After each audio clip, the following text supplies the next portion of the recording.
কোরবানির ঈদ, আল্লাহর নৈকট্য লাভের ঈদ, আত্মত্যাগের ঈদ। যাদের সামর্থ্য আছে তারা সারা বছরই খেয়ে থাকে গোশত।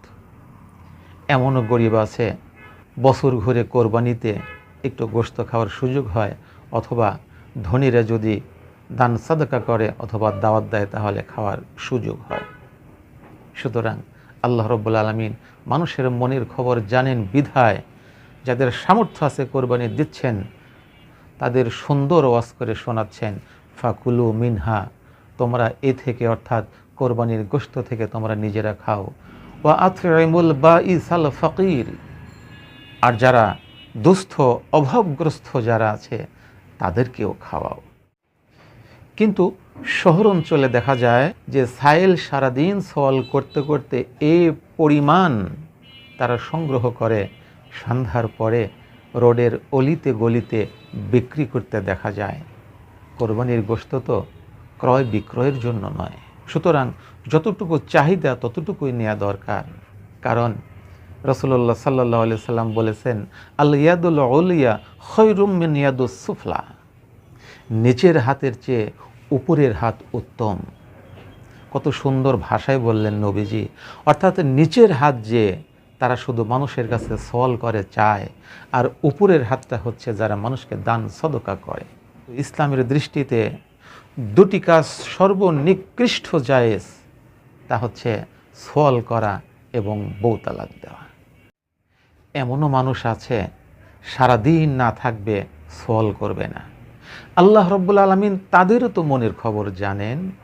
তাই আল্লাহ বললেন, ফাকুলু মিনহা, তোমরা এই কোরবানির গোশত থেকে নিজেরা খাও।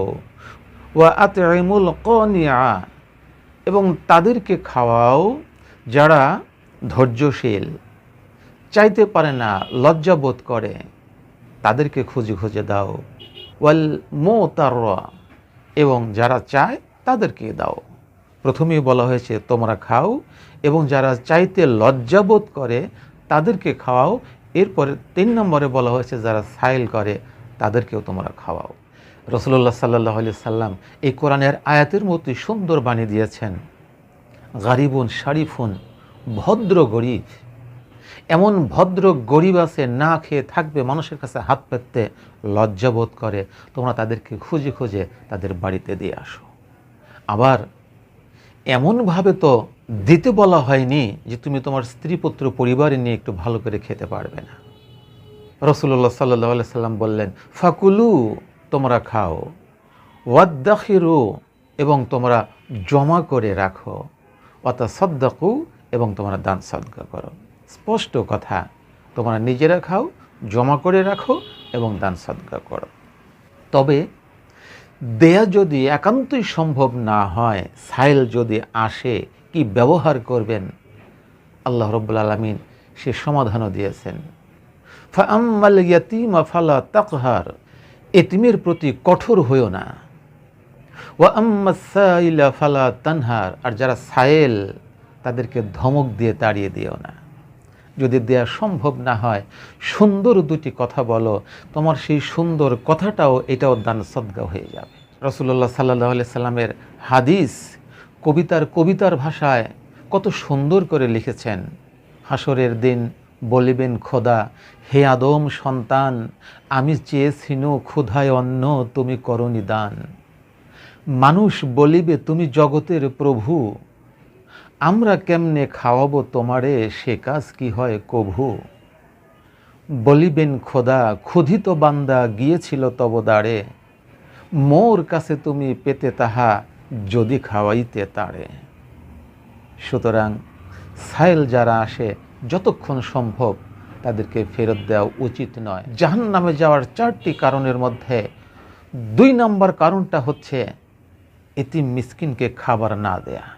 ফি জান্নাতি ইয়াতাসাআলুনা আনিল মুজরিমিন, জান্নাতীরা জাহান্নামীদেরকে জিজ্ঞেস করবে, মা সালাকাকুম ফি সাকর, কোন অপরাধের কারণে তোমাদেরকে আজকে জাহান্নামে আসতে হয়েছে।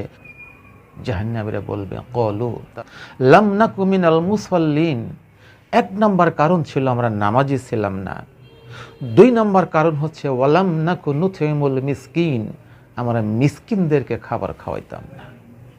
সুতরাং মিসকিনদের খাবার না খাওয়ানো জাহান্নামে যাওয়ার অনেকগুলো কারণের মধ্যে দ্বিতীয় কারণ। আর এটাকে যদি উল্টায় দেই তাহলে মিসকিনদেরকে, গরিবদেরকে বেশি বেশি খাওয়ানো হচ্ছে জান্নাতে যাওয়ার কারণ। সলেহীন ফাউন্ডেশন কর্তৃক আয়োজিত চেতনায় জুমাবার অনুষ্ঠান থেকে সকলের উদ্দেশ্যে এই মেসেজটুকু দিয়ে বিদায় নিচ্ছি। আসসালামু আলাইকুম ওয়া রাহমাতুল্লাহি ওয়া বারাকাতুহু।